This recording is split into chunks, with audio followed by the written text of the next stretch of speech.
Lakas-lakas na guys.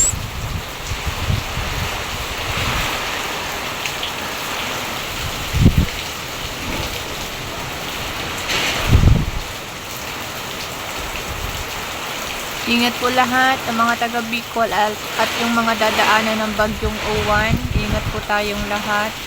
Dito po sa amin ay alas 10 na ng umaga. At ganito na po kalakas guys.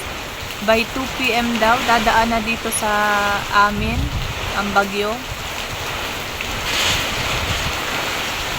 Sobrang lakas na po ng hangin at ng ulan guys. Sobrang lakas na.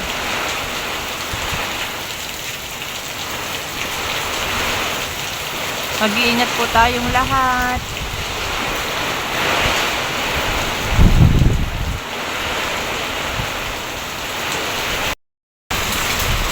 Mag-aalauna na po ng hapon at sabi ng Pag-asa ay 2 PM ay dadaan na dito sa lugar namin ang bagyong si Uwan at sobrang lakas na po talaga ng hangin at ng ulan.